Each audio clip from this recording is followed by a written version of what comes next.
And welcome back, everybody, to another episode of Bench with Bubba, episode 303. Going to do a little solo pod for you guys today to talk about some recent news, notes, and some listener questions. You guys came through in a big way on that front. So do a little solo pod, get you a little MLB DFS quick hits feel to it, which we'll get back to next week. Don't forget to check me out on Twitter at BDintric. We're on the Rotoballer Radio Network. If you want to go check that out as well, lots of good podcasts over there. If you could give a rating and review on iTunes for Bench with Bubba, I'd really appreciate it. We're approaching 100 ratings and reviews, so that would be pretty darn cool if you could do that as well. But this is going to be a pretty simple episode for the most part. We're just going to go through some recent news. There's been a lot of it every day. It's always changing with the COVID stuff, with guys not, injuries now because they're not properly ready to go. It's going to be a wild one. This whole season's going to be a wild one. We said it time and time again on this show, on other shows. It's just it's brace for impact type stuff. Take the risks you want to take. If you're not a risk adverse person, then stand back and watch the show unfold. It's gonna be fun because we have baseball back. We have baseball back in less than a week, which is outstanding. But in the grand scheme of things, it's gonna be a wild one. Reports are coming out. They've been in camp for 2 weeks. 0.05%. I believe there are 6 tests out of over 10,500 tests that have come back since they've been in camp that have tested positive. So that is great. They're following through on that. Now he's got to make sure they stay safe as they start to travel, and we'll get 60 games and some playoffs in if they do that. So that's very important as well.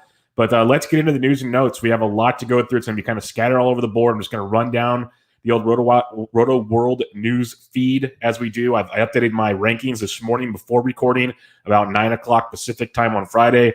I try to update them as often as I can. Barring the news, I usually have a piece of paper on my desk that I make notes on, and if I can't get to it right away, I get to it at a later date and time so I can get them as up to date as possible. If anybody has questions on my rankings, I tell people one thing about rankings is do them because they're yours. Don't follow the trend of everybody else. And that's one thing I do with my rankings. You'll see some guys that are much lower than other people think, and that's because I really don't want anything to do with them, but I have to rank them type stuff. So stuff to think about on that. But let's go down to the news and notes here. Jesus Luzardo, he has been cleared from his COVID-19, but they still got to get him ramped up. They want him to be a starter this year. He's not 100% going to be stretched out. I know Scott Jenstad, big-time A's fan, he's talked about it. We've talked about it. And many agree they have no reason to really push Jesus Luzardo. So as much talent as the guy has, and it's great to see with Jesus Luzardo, it's tough to take that high draft price for Jesus Luzardo. If you look at the NFBC last night on Thursday night, they finished their third main event draft, and Luzardo's the 44th pitcher off the board at pick 112. He goes at the same pick as Carlos Carrasco, right before guys like Lance Lynn, Denelson Lamet, Julio Urias. Urias and Luzardo, there's good similarities there, both young lefties that have immense talent, but are they going to have the innings to do it? Urias has done it before. Luzardo hasn't really done it yet. We've seen a lot of piggybacking with Luzardo in the minors, so there's risks there. Like, I'll take Cookie Carrasco all day at that price point over a Jesus Luzardo, or you could even wait and go down to like the Zach Gallons. Kenta Maeda on a short season is phenomenal. As you know, there's no inning restrictions in that regard either. So something to keep in mind there when you're looking at Jesus Luzardo. Many like Jesus. Nothing bad about Jesus. It's just a tough one to jump in on. A fun one we got going on right now. I'll check the poll I put out yesterday. But when you look at Jacob deGrom, out of nowhere, pitches one inning of a simulated game or an inter-squad game, and he comes down with the back spasm. And that is just like, oh, man, you've got to be kidding me. Here we go. More injuries, just more injuries onto the mess. But you got Jacob deGrom, and I tweeted out, with this injury, he's still going to be a great pitcher. We know that. But we've been talking time and time again, are you willing to take the risk on guys that aren't going to be able to go at least 5-6 innings to get you the win in 1 or 2 starts, give or take? Because, making 10, 11, maybe 12 starts, if you're lucky, each start is tremendously important. And right now, I asked, is he still, he says he's going to throw about 80 to 85 pitches on opening night. That's his goal. If he only throws 80 to 85 pitches, and deGrom is good enough to go 5+ innings at that point. But say he goes 3 or 4. Now he doesn't qualify for a win. So now there's just one complete start with no win opportunity. If he's only going 3 or 4 innings, you have to imagine probably not putting the best start together either. Is he still a first-round pick for you? 76% are saying yes. 24% are saying no. I still have him as a late first-round guy, but even in my latest rankings, I moved Mike Clevenger ahead of him. I have it Cole, Clevenger, and deGrom. And deGrom was my number 1 until this injury. I've had deGrom number 1 from the go. There's been no question for me on deGrom. It's just little minor things like that when you're making these picks right now that you have to differentiate yourself on your team. And we'll see how his, I believe this weekend, Saturday or Sunday, he's going to try to throw 60 to 65 pitches in a inter-squad game, see how that goes. He took a bullpen on Friday. If things progress well for DeGrom, we'll see. But the other reason this is interesting, on a Thursday night there in an OC, he went at pick 11 out of 12, so almost made it out of the first round. And then in the main event that was drafted Thursday night, he went pick 14 out of 15. So he went deep. Justin Verlander got pushed up ahead of Jacob DeGrom. That's a whole other conversation for another day. There's many people that are off the Verlander. He's changed his mechanics and whatnot. People are concerned there. I'm not overly concerned with Verlander. He's been changing his stuff forever, and he still throws gas and gets the job done. He's a workhorse. So I think that's just fine. I wouldn't have him ahead of DeGrom. Like I said, I have Clevenger, and I'd be looking at maybe Scherzer, Verlander if you want to get weird. But DeGrom would be my guy to go number 3 in that scenario. But keep an eye on what he does over the weekend. That could be very, very interesting. When we talk Colorado Rockies, Charlie Blackmon, he's back from COVID. They've been ramping him up like crazy, trying to get him as many at-bats as possible, playing in multi-inter-squad games and everything. They expect him to be ready for opening day. They're hoping he'll be ready for opening day. So that would be good in that regards. And then you got David Dahl, who is, poor David Dahl. We love the skills of David Dahl, power, speed, pretty good defense, roaming in luxurious center field in Colorado. But, man, the guy just can't stay healthy. He just finds that banana peel after banana peel. He's like O'Doyle rules guy. Like one day it's coming your way, and you got to hope someday it just goes away. But David Dahl is banged up, and he's already got a muscle strain, which is scary because those are always its core soreness, and that means it's muscles, and those are always tough to heal. You never know exactly when and how they're going to heal properly. So you're going to have to keep an eye on those two because right now David Dahl is projected to lead off, which would be tremendous for his upside with Story and Blackmon, Arenado, and the rest of that lineup hitting behind him. So keep an eye on those injuries. I moved David Dahl down a little in my rankings. Blackmon's like a top 15 guy for me. Dahl moved out of the top, I believe he's in around 50-ish, give or take, in my rankings. I have to go look at those. But both very talented guys, but definitely both bringing some risk to the table this year, which is something we were not expecting to start things out. Now, as you go down and look at some more, Keona Kella of the Pittsburgh Pirates, he had put on the 10-day IL as he is done right now for a while with COVID and whatnot. So he's not going to be ready for the start of the season. That brings Kyle Crick into the equation, who should be the man getting the closer options for the Pirates, however many that is. The Pirates can be sneaky, very tough Central Division, so we don't know how that's all going to play out. But Crick, he's shown some great stuff, good fastball velocity, nasty secondary pitches. He can be wild at times. That's been kind of his bugaboo. But good upside with Crick. He's even roster resource already changed him to be the closer there, former San Francisco Giant, so near and dear to my heart. I have him outside the top 20 in closers, but he's real close. It's mainly he's outside the top 20 because when Kella comes back, he's probably going to take the rollover from Crick.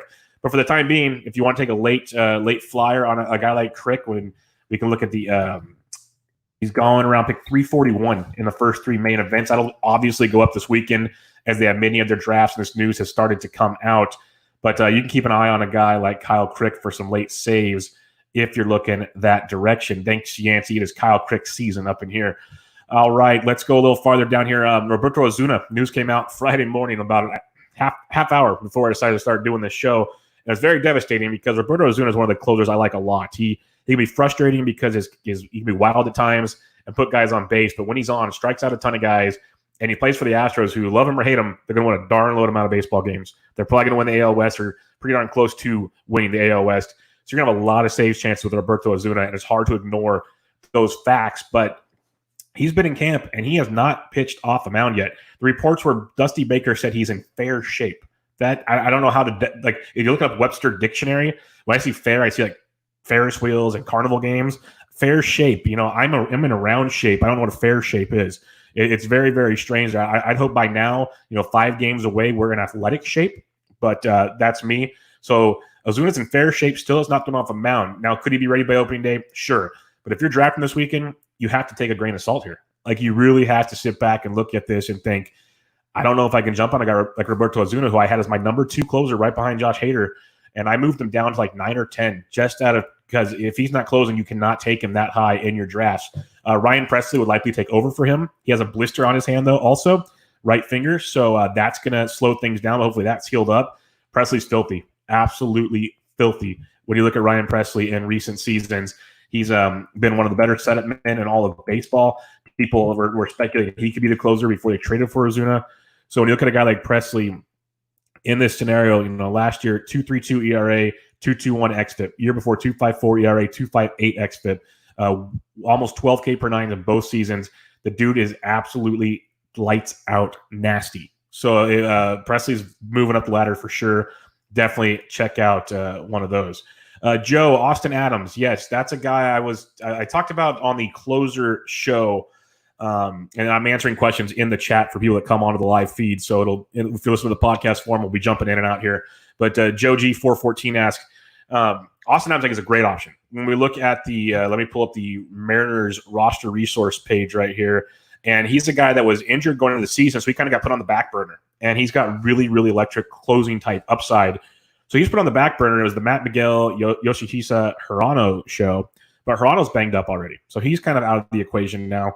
So now that really opens things back up for Austin Adams. If you look at the Mariners roster resource page, it makes you cringe when you look at the pitching. That's for sure. Especially the bullpen.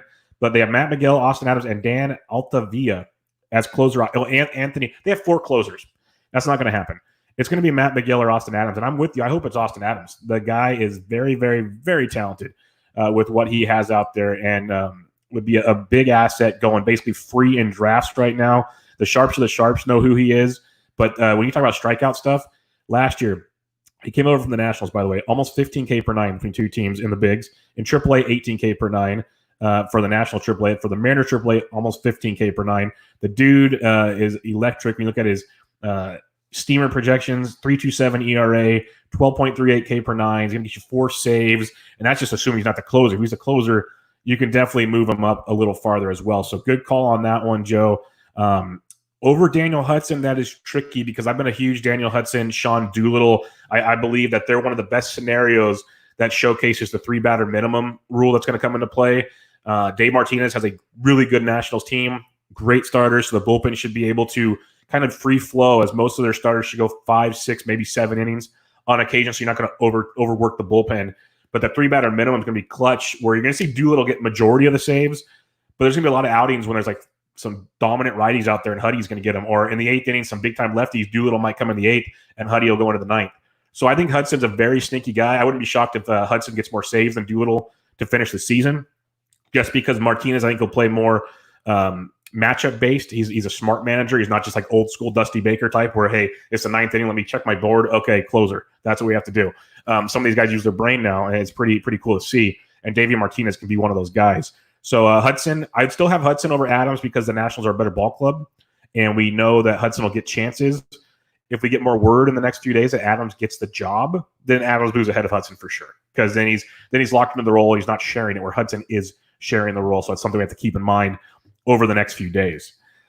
Some news that broke out of St. Louis: Carlos Martinez Carmart. This guy is just a kryptonite for so many fantasy owners because the talent can't argue the talent with Carmart, but the health, you can argue that until you get blue in the face. It's really difficult to have. But I talked to STL Cup of Joe many times. Super smart pitching analyst, Cardinals guy. We used to work for The Athletic, writes for other areas. Very, very good stuff. And he has said from day one, every time I talk to him, even I saw him tweeting about it the other day, Carlos Martinez has the best repertoire in all of the Cardinals pitching, bullpen starters, you name it, he's got it. I thought he could utilize that repertoire as a closer. We saw him do that a little bit last year, and he was great. And it wouldn't tax his arm as much. And with the injuries and not knowing who's going to close in St. Louis, I thought that'd be a great job for him. But right now, they announced he's going to be in the starting rotation, which could kick him out of the rotation, who had a good Thursday inter-squad game. So that'll be interesting to see how that plays out. You still have, Wainwright and Waka, or not Waka. Waka's in New York now. You got Waino and others, Flaherty and company in St. Louis. So Carmart's going to enter the rotation, and he's going around pick 164 around Mad Bum. I take Carmart over Mad Bum. I think that's a good call there. Zach Wheeler's going just ahead of them. You could have a good discussion there. I'm a big Wheeler fan. I love the changes he made. Now Wheeler gets a real catcher in Real Muto, not having Wilson Ramos, who's one of the worst defensive catchers in baseball, catching for him. I think that'll help tremendously. But like Robbie Ray's having a great summer right now, so that'll be interesting. The Carmart slides in there about 164. Be a definite guy to keep an eye on as a nice fixture in your rotations if you choose to take that on in that scenario. All right, the one that kind of had a lot of fun last night on Thursday night is Mr. Franchy Cordero, traded to the Kansas City Royals. It's a big one because if you looked at the Padres outfield, they've just had just a crowded outfield. You look back to the fall, they've traded Margot, they've traded Renfroe. I know I'm forgetting someone else that I saw last night. Now they traded Franchy Cordero. They just keep trading and trading. They got Grisham back, who's a great outfielder. This trade does so many things for so many guys. Ryan O'Hearn's on the COVID list. This could move Dozier to first base for the Royals, which is tremendous. It keeps the outfield of Gordon and Soler and company strong out there. They have a projected lineup now: Whit Merrifield, Alberto Mondesi, Jorge Soler DHing. They have Dozier at third. I think Maikel Franco stays there because they have Ryan McBroom at first. Now, you want Franco out there over McBroom. Just hate to break it to people. That's going to happen. But then you have Gordon, Salvi, Franchy. I mean, it's a pretty sneaky good lineup. You look at a guy like Franchy Cordero, hits the ball harder than almost anybody in all of baseball, which is phenomenal to see. If you look at some of his actual stats, someone was kind enough to tweet stuff out. So I just said, you know what, I'm going to take a picture of this so I can read you the information here. And it's filthy what Mr. Franchy can do out there. When you look at Franchy, he's injured most of 2018-19. This is from Patrick Brennan at Painting Corner. He slashed 326, 369, 603 with 15 homers and 17 steals in 2017. He is top 10% of Major League Baseball on both exit velo and sprint speed, top 2% max exit velo. He's hit the second longest home run in 2018. He was just injured most of 19. People forget just how talented this guy was. I know Sammy Reed, our big Padres fan, was pumping up Mr. Franchy, so that was a big one there. I think it's a phenomenal move. This gets Franchy relevant in drafts. This opens up the outfield for the Padres in drafts. I like how it moves Dozier to first base. I think that could, okay, speculating, but he should be playing first base. I think that's tremendous. And then, like I said, when you look at the Padres outfield now it really kind of helps out a little bit. You got Grisham in center field, shouldn't be messed with. It opens up the door for Will Myers, everyone's favorite Will Myers. That's a biggie right there. That's big. Tommy Pham's back. So there's moving pieces here that are really helping both sides of the storm here. So let's just look at ADPs here for fun. I've been a big Grisham fan to begin with. I wrote about him at Rotoballer as a late round target. If you got to be smarter than the machine here and get out of the pitchers and go to the outfield, Bubba, that'd be a big start for your search here. But when you look at a guy like Grisham, go down and pick 262 at the outfield, right ahead of Gregory Polanco, Shohei Akiyama, Grichuk. I think that's a really, really good price tag for one Trent Grisham. We look at Will Myers, a guy that used to be a 2020 machine, go around pick 242. He's going ahead of Grisham by 20 picks. He's going right ahead of David Peralta. Fun discussion. If you need batting average, you go Peralta. If you want some power speed, Will Myers. He's going right after Sam Hilliard.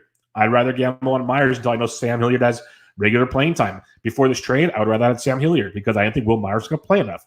So that's a fun development in that scenario. And then last but not least, the Franchy Cordero.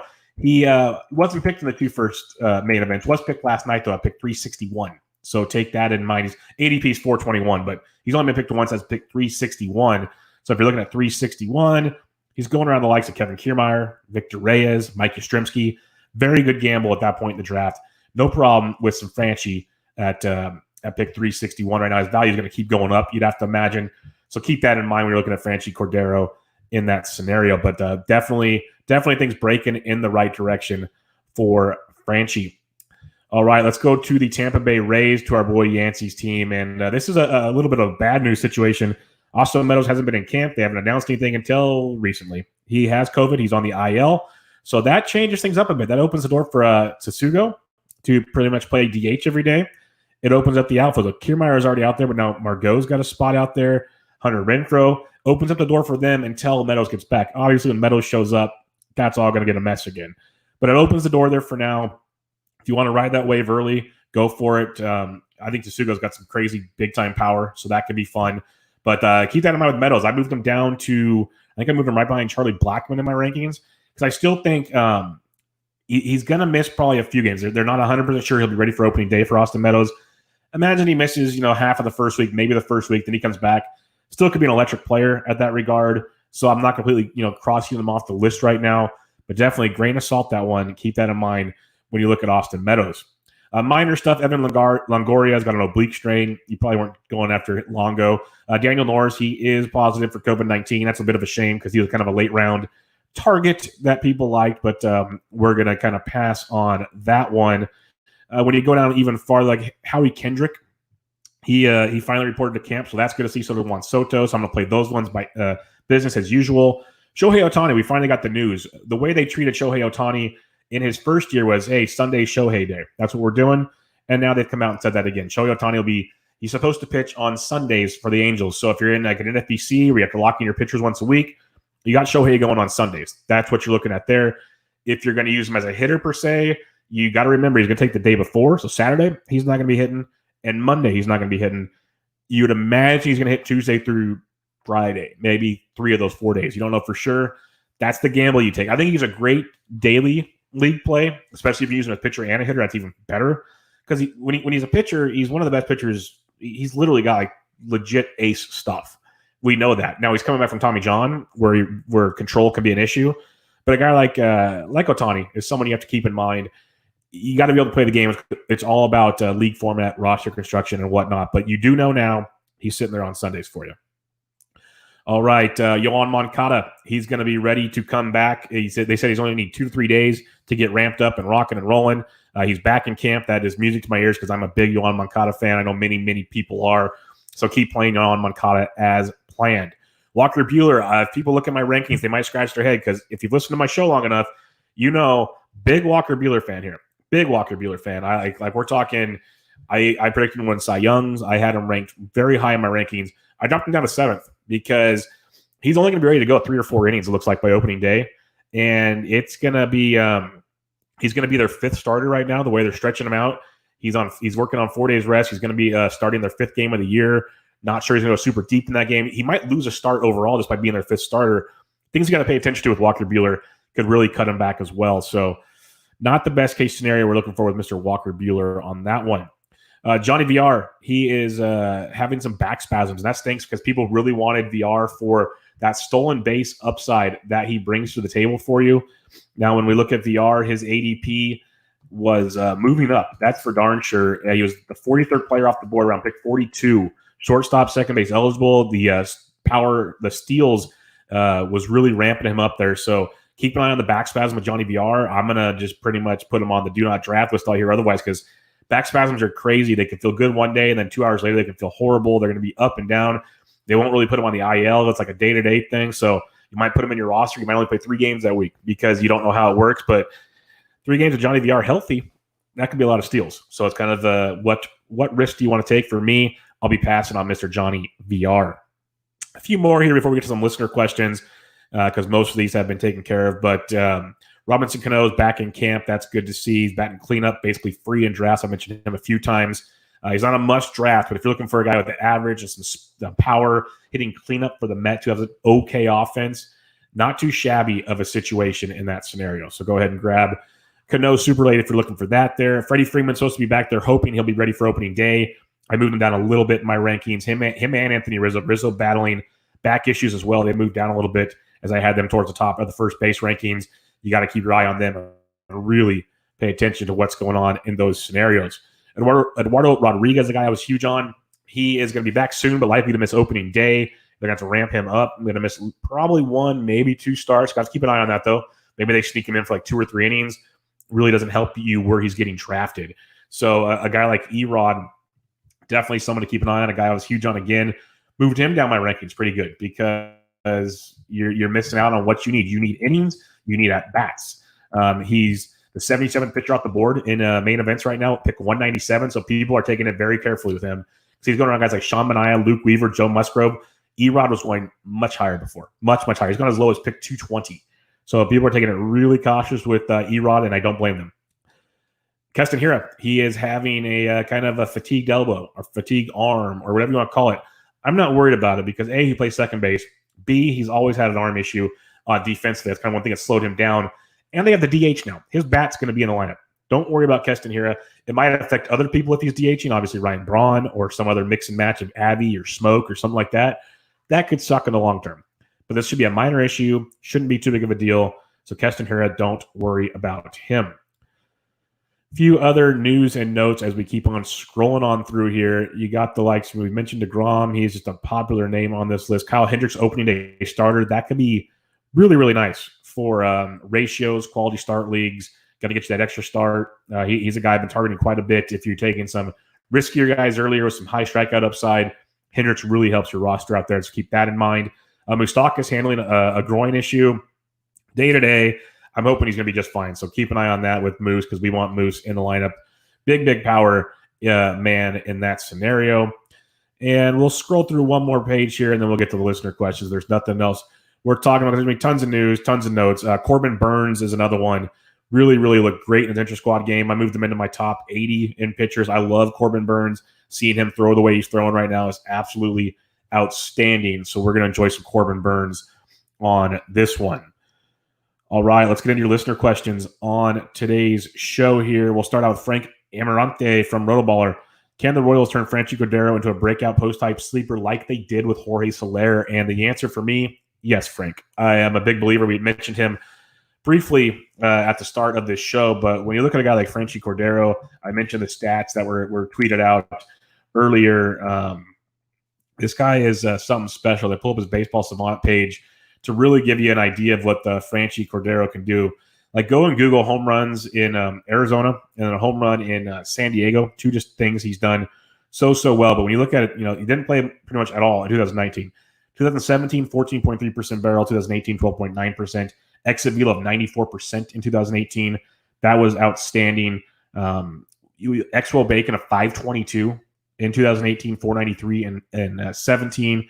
Hard hit rate of 52% in 2018. He lowered his K rate by 9% from 17 to 18 while increasing his quality of contact, which is beautiful to hear. He also increased his walk weight by 3%. All great things you want to see from a young hitter. He's continuing to develop. You have to remember that one. His ground ball rate, still a bit high. We got to work on that, but the fly ball rate's increased a little bit. Ground ball rate's around 48%. Fly ball rate rose to 24%. Line drives 24%. Doesn't pull the ball a ton either, for which he's more of a straight hitter. And that's why you see some of those home runs go to center field, which is darn impressive. But overall, the talent level of a Franchi is phenomenal, and I believe they can definitely turn him in the right direction. So keep an eye on Franchi if you want to take the risk this year. If not, next year could be a fun time to get on Franchi. Britt Chester of Baseball HQ asks, what do you expect of Chris Paddock this year? Do you find yourself spending a fourth-round pick on him or pivoting elsewhere? Yeah, Brent, this is a tough one for me because I respect Chris Paddock. I understand how good Chris Paddock is. I'm 100% on board with all of that. For me, though, I have not been a Chris Paddock guy, if that makes sense. I still, until I see that third pitch really get established, I'm going to be going elsewhere. Unless he's super efficient, which he is a lot more often than not, he's only won 5 or 6 innings. We've seen when he's off, he's really off. Guys can crack him. There's other games, though, where he's phenomenal. He's a very, very hit-and-miss guy. I need that third pitch to develop, and I'm curious on a shortened season, if he's working on that third pitch still, are there games where it's a messy third pitch, or is it a good third pitch? There's a lot of question marks for Paddock where he's going. You mentioned fourth round. He's going around pick 55 right now. Right before him, Charlie Morton. I absolutely love Charlie Morton. You Darvish right before him. I love both those guys way more than Chris Paddock. And you look after Paddock, you got guys like Brandon Woodruff. I'd go Woodruff over Paddock. I know people think I'm crazy, but he's just not a guy that I'm finding on my roster. I'm pivoting elsewhere with him. I'm probably going to be completely wrong on him. I know people are like probably turning off the show now thinking, Bubba, you're freaking crazy. You're talking nonsense here. You don't know what you're doing. But he's a guy I haven't been on all season. I'm not going to change now, and I'll probably regret it, but I'll be passing on Chris Paddock. Kev at Roto Surgeon from Rotoballer asks, only question I can think of for now, do you see more or less trades in this weird-ass season when the deadline comes up? That's a tough one. I was wondering that as well because, the trade deadline's a month into the season and the season's 2 months. So a lot of teams should still be in the race by then. I think there'll be a bunch of teams that just know, hey, we can make a heck of a run in the end in a playoff series. Can we compete with these guys? Probably not. They're probably well aware of the situation at hand. They're not going to try to play those games. So I think we'll see contenders going for guys, but I don't think it's going to be as wild as before. But, hey, 2020 is wild. We'll wait and see how that goes. And then he says, off the top of my head, guys like Matt Boyd and Robbie Ray come to mind who seem movable. Boyd should be moved. Guys like Ian Kennedy should be moved. Robbie Ray, I think the Diamondbacks are a sneaky team this year in a shortened season. And if reports out of camp are as accurate as they are, I don't see him getting moved. I see him being a staple in that rotation. So that'll be something to keep an eye on there. But yeah, for now, I think business as usual in the trade market, nothing too crazy. All right, Dan Richards from Pitcher List, guest of the show, a few-time guest of the show. Love us some Dan Richards. He asked, pick a Murphy, Tom or Sean. These are catchers, folks. Sean Murphy, pick 244. Tom Murphy, pick 249, going right next to each other, 15 and 16. It's a fun one. It's really, really tough for me because I like them both. I really do, but I'm not drafting either one right now. If I have to, because they both have question marks on playing time, for one. And then just consistency. If I had to pick one or the other, I picked Mr. Sean Murphy of Oakland. I love what we saw from him last year. What we saw in the minors from Sean Murphy. The power is legit from Sean Murphy. Big fan of that. But we have to also realize Austin Allen's there. Nice prospect, left-handed catcher, left-handed hitting catcher. Sean, the right-handed hitting catcher. We could see more platooning there than we'd like. If I have to pick the two, I take Sean for what he's got going on there. But Tom Murphy, also a very, very qualified catching option. I'm cautious with Sean Murphy because last year he mashed lefties. He hit righties okay, but it was not great. Like if you look at the grand scheme of things, not ideal. He is hitting cleanup where Sean Murphy's hitting eighth. Tom Murphy's expected to hit cleanup, which should be really nice for the Mariners.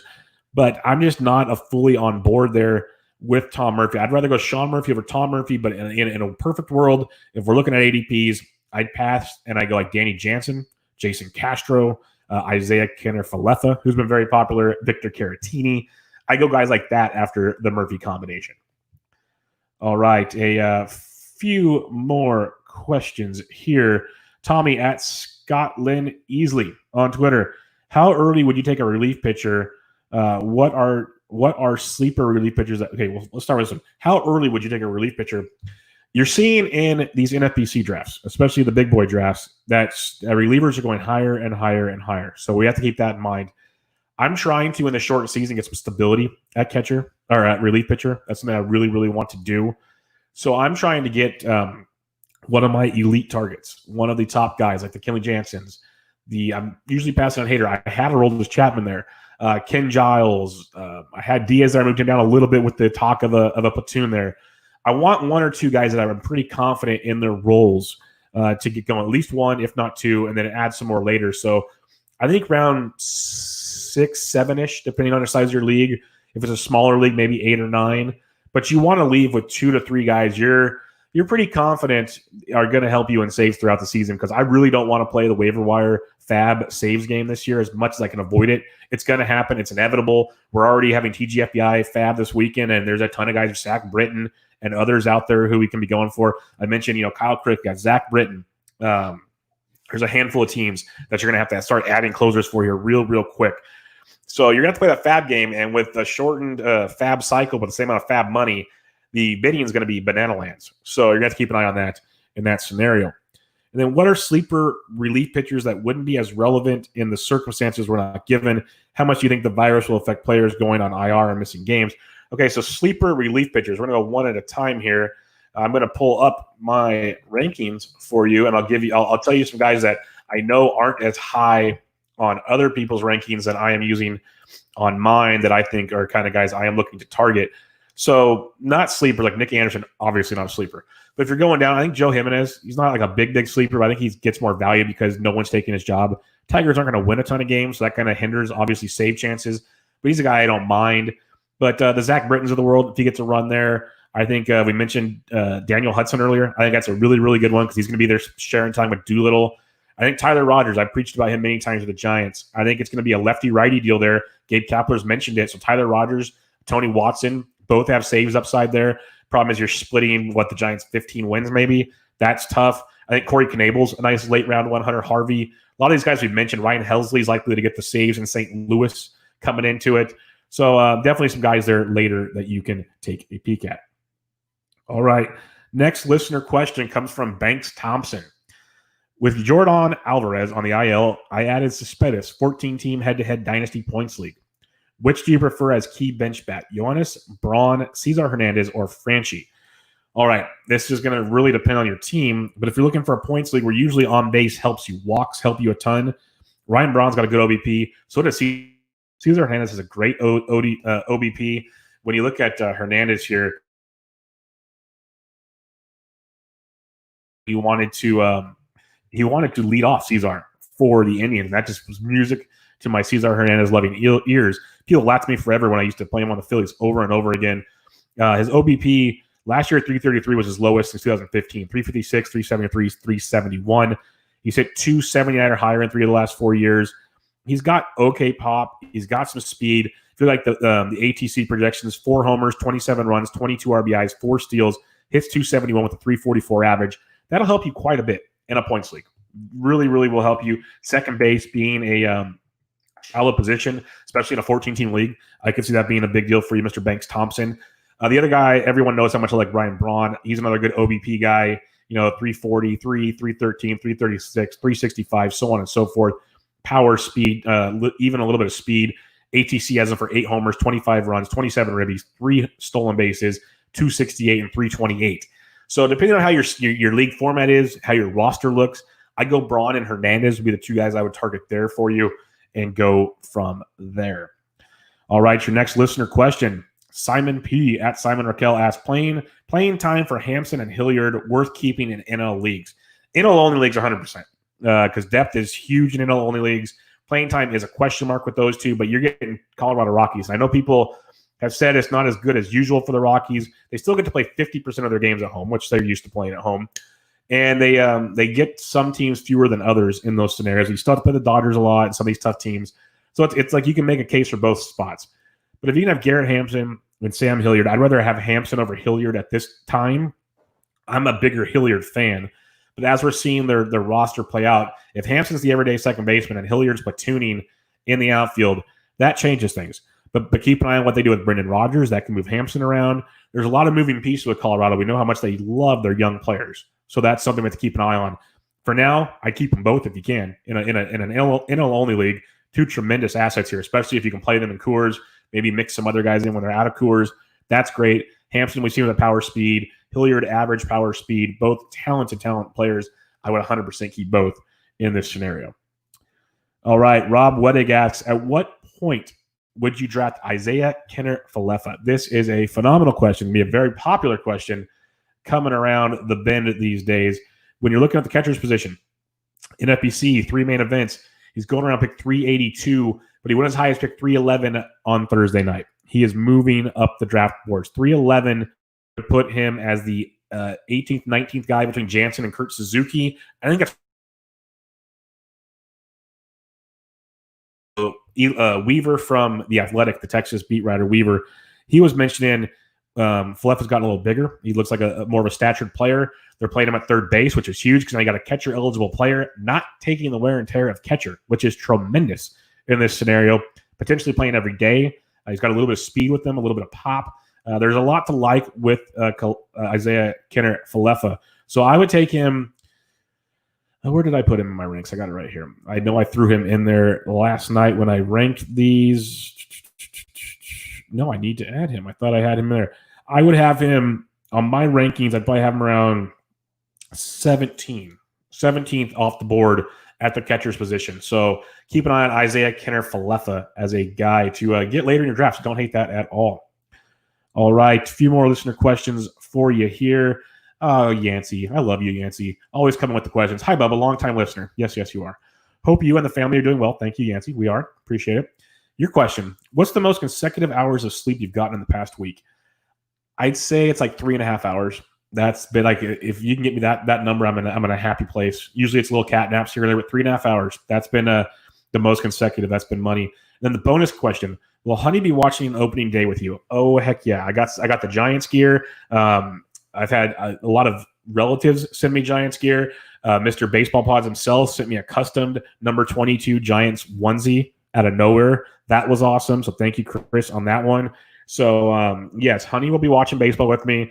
I've been recording a lot of sports, so she's been laying on my chest watching UFC and golf and other things. Usually sleeping, but I call that watching. And she will be watching opening day with me 100% in her Giants gear. She will be a Giants fan whether she likes it or not. Marty Tallman asks, what if you have 2 live drafts at the same time? Has that ever happened to you? What did you do? I have 2 live 15-team Roto Snake drafts on Sunday night at the same time. I need some techniques to tackle the conundrum. First, thoughts and prayers, Marty. That's the first thing I'll say. Thoughts and prayers. But what I do is obviously have 2 windows open, have set your queue, rock and roll a queue. I say set a queue no matter how many drafts you have, because the last thing you need to do is when you get on the clock, start scrambling. I'm sitting there, half the time I don't even watch who's getting drafted a ton until it gets closer to my pick. I'm just loading and unloading my queue all day long, going position by position, getting my guys in there. So when it's my turn to draft, I pull my queue up, and I can go through there and see who I need to fill my roster. That's what I'd recommend doing for both of those. If potentially you have like an iPad or 2 screens, have them on both screens, because you don't want a million buzzers going off at once to know what's going on. It's just going to be a war zone. Know your rosters, know who you want, have your ranking sheets ready, and set a queue. Set a queue. Don't be scrambling, because you might be scrambling on one league, then all of a sudden you're on the board on another league, and then you get auto-drafted because you're still scrambling over here. So definitely get organized. That would be my number one question there. Akshay68 asks, for the casual fantasy player, it needs to look. How do they need to look at the shortened season? Are rookies more valuable because of less innings pitched? Less viable because they may only throw 4 to 5 innings? What kinds of players get bumped up in a short season, bumped down, etc.? Great question. We've talked about it a few times in the past, especially with Mr. Batflip Crazy himself. Veterans have some real roles here. As Nick Pollock once said, guys with egos that are going to want to throw, and he makes a great point there. Those are guys we want. When you're looking at pitching, you want guys that are ready to go. That's why I bumped Clayton Kershaw up so much. It's been a conversation point with some people, but I know he's going to be out there giving it to you 5-6 innings right out the gate. And we're seeing more and more guys get there. So you want guys in that respect. Rookies, they're going to take a bit of a hit if they're not going to be given, if they still have a short leash. It's really going to hurt you this season. When it comes to hitters, guys near the top of the order obviously have more value than the bottom. That's just common sense 101, but it makes even more sense on a shortened season. That's a lot more at bats. If you're drafting a guy batting 7th compared to batting 2nd, I don't have to do the math for you, but that's a lot of at bats over a 60-game season, and that's a lot of scenarios in place there. So you want guys with. That's why I said earlier in the podcast, innings pitched, at bats are going to be king this year. So you got to keep an eye on those things and really make that work. Next listener question: Fantasy Sports Addicts asks, takes on Ross Stripling for 2020. Love me some Ross Stripling. Wish he was in Anaheim. Wish we didn't have to worry about any of the Dodgers garbage going on out there. But definitely like me some Ross Stripling this year. When you look at my rankings here, and I see there's an issue on my rankings, I'm going to fix that later. But Mr. Stripling, I had him. Where did you go, Ross? Okay, we're going to do this the cheating way. Control F. He is my 80th starting pitcher, and I feel like that's too low. He should be ramped up a little higher. I have him 80th, though. The reason I have him 80th, I'll explain this one real simply. The Dodgers. We don't know for sure that he's going to be the guy. There's rumors Dustin May, Ross Stripling, Gonsolin, all these things here. When you look at roster resource, Ross Stripling's the number 5. But they have Alex Wood there. Then I mentioned May, Gonsolin, all these other options. If Stripling is guaranteed to have the job and guaranteed to go 5+ out the gate, he moves up my rankings in a big, big way. I love some Ross Stripling. What we've seen from Ross Stripling has been great. Decent strikeout stuff, decent ratio, doesn't walk a lot of guys, and he's on a team that's going to win a lot. So, yeah, give me some Ross Stripling. If you can make it work, go get you some. No problem with that at all. Couple more listener questions here for you as we wrap this up. Mike asks, at DYL, Michael Roto asks, what do you think of Nola this year? Would you try to sell him relatively high? If you can sell him high, I would. I like Aaron Nola. Nola is great. But the brass tacks of it is we've seen the best Aaron Nola is going to offer you. Like, he's very, very good. He's kind of a Zach Greinke light. He's nothing too flashy, but he's not going to light the world on fire. He did in 2018. Going to be tough to pass. He struck out more guys last year, but walked more guys. When his curveball's not curving, it's tough. But he's going to eat up innings. His ratios aren't going to kill you. He's Zach Greinke 101. This is what Greinke survived on forever. Aaron Nola is very similar to that. So if you can sell him high, 100%, everyone's got a price. But if you're selling to sell him, I wouldn't go that far. I don't see myself drafting him very often because you have to pay the premium for Nola, and I'm not there. Like when you look at the NFBC right now, when it comes to a guy like Aaron Nola, he's going around pick 72. Yeah, Jose Barrios, who that's a good discussion right there. Barrios and Nola. That's really interesting. Like, I'd rather have Woodruff 4 picks later. Give me Woodruff all day long. And then if you drop down even farther, I'd rather go I'm not even a Tyler Glasnow guy, but I'd rather gamble on Glasnow over Nola. I would way, way more have Frankie Montas over Aaron Nola. But I'm a huge Frankie Montas guy. So little things in that regard. A few more here. Lucas J. Beery asked Beery Blocks 33, who's the starting pick? Of them, there's many. Like the deeper you go in drafts, you're going to find some. But one that stands out, I just mentioned him, is Frankie Montas. Going around pick 102, as high as 89. So someone there is paying attention. Frankie Montas is pure filth. That splitter he developed before the PED allegation is great. Yes, PEDs are PEDs. They didn't teach him how to throw a split finger fastball. So I'm very confident in Frankie Montas. He's going to be stretched out the gate. He's a guy I think that could return tremendous profit. I'm a big fan of that scenario. And then if you just kind of go down and look around some more, like Corbin Burns is interesting. His teammate Adrian Hauser are interesting. Some of these late round guys you can take a chance on. Josh James, if he's as stretched out as people say, could be sneaky nice. Dylan Cease, we saw him in an intra-squad game the other day.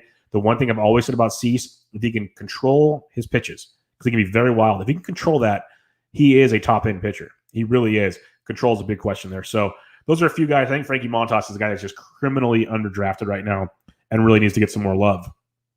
It wouldn't be a listener segment without Cody Mack getting at it here with a few questions. Those on these thoughts on these options for head-to-head leagues with 4 keepers. 1, play it out like normal, reduce entry fee. 2, cancel the season, redraft 2021, keeping 4 and using 2020 draft picks in order. 3, play it out, increase number of keepers for 2021. I would not do 3. I know that much. I'm good with 1 or 2. I think 1's fun because you get to play and you get to do your thing, reduce the fees. Everyone kind of wins in that scenario. But I understand on a shortened season, if teams have been going for it, it kind of messes up the redraft, guys you're keeping, stuff along those lines. I put up for a league vote. I would go with 1. Play it out like normal, reduce entry fee, rock and roll and see what happens. Enjoy fantasy baseball because that's what we do it for. It's fun. So have fun with that one. Anthony Guild asked how to handle positive test players in preseason pre-draft. What's the average return time? Has anyone returned and complained of issues? Do certain teams handle this differently? What positive players are the best values in FBC drafts? A lot going on there. So the way I handle it, like I've been telling everybody, is just slow down. Most of these guys are asymptomatic. They don't. There's really nothing that factors them. Freddie Freeman's been one of the worst we've heard of yet. Blackman had some. It affects everyone differently. So it's one of those deals. If you just want to be completely cautious and stay away, stay away. There's other guys like Aroldis Chapman. We'll see how he turns out. But a lot of these guys have been asymptomatic and like they're telling you they're chomping at the like Salvador Perez was basically thrown in his backyard 6 days after his test because he's just bored at home and wants to play, but he has a quarantine. A lot of these guys don't realize it because they're asymptomatic and they're going to be just fine. These are some of the best athletes in the world. This affects other people more than the top-end athletes. That's just the sad truth of it all. Like if it hit me, I'd probably be on my deathbed where, you got Juan Soto and these guys out there. It's not going to phase them at all. So I'm taking it player by player, situation by situation. A lot of these guys that tested positive, we saw reports the other day. I forget his name. He tested positive in June, but he couldn't pass a test for 4.5 weeks, even though he didn't show symptoms a week after his thing. That's how weird this disease is. It's really, really weird. So he's felt fine for a long time. He just couldn't report to camp. We have to play everything out differently and see how it works in a best case scenario. Like I said at the start of the show, since they've been in camp now, there's been 10,500 tests in the last week alone, 0.05% positive, like 6 total positives. 5 of them, I believe, were from the coaching staff. So something to keep in mind there and see where it goes. Best values, I'm not 100% sure on where we go with that one because it's kind of a definite case-by-case deal. Sorry, I can't give you a great answer on that. Bing Bong Ding Dong asks, what is the number 1 team you would stack hitters 1 through 4 if you could? I don't know if it's the number 1 team, but when you ask me this question, the first thing that pops to my mind, I think a lot of people agree with me here. Let's go north, folks. The Minnesota Twins. The Minnesota Twins, stack them up. Kepler, Polanco, Cruz, Donaldson, 1 through 4. If you just want to go deeper, Rosario, Carver, Arias, Sano, Buxton. This lineup is filth. Absolutely ridiculous. So give me the Twins all day, every day. I like the baby Blue Jays. Talked about them a ton. They could be fun. Twins still have them there. Houston could be interesting if everyone stays healthy. Still would rather have the Twins. White Sox are interesting. Still would have the Twins. You just go through this. I'm going through every team here. Dodgers, too many moving parts. Milwaukee, maybe. But Twins. Twins are I'd be stacking the Twins 100% in this scenario.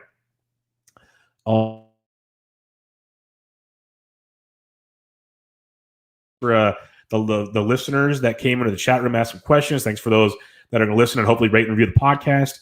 Hopefully next week, we're still kind of learning the baby schedule here and trying to keep mama company and help with the things around the house and do everything there. I hope to get back to normal with Toby and a couple shows a week for you. We have baseball next week. I'll have the DFS contents, MLB DFS quick hits will be coming at you live. I'm also going to be doing another venture that will be announced shortly with a friend of ours. That'll be fun. Going to be some writing, all that cool stuff. If you want to go get 50% off a package at Rotoballer Premium, use promo code Bubba. That'll get you in there. It might even get you 10% off of that 50%. So go check that out at Rotoballer. Use promo code Bubba. Give a rate and review on iTunes for Bench with Bubba, and I appreciate it. Hopefully back with you guys next week. If you have any more questions, feel free to hit me up on Twitter at BDintric. I will answer them as soon as I can, and I will work on my rankings as often as I can. But until next time, this was Bench with Bubba, episode 303. Catch you guys later.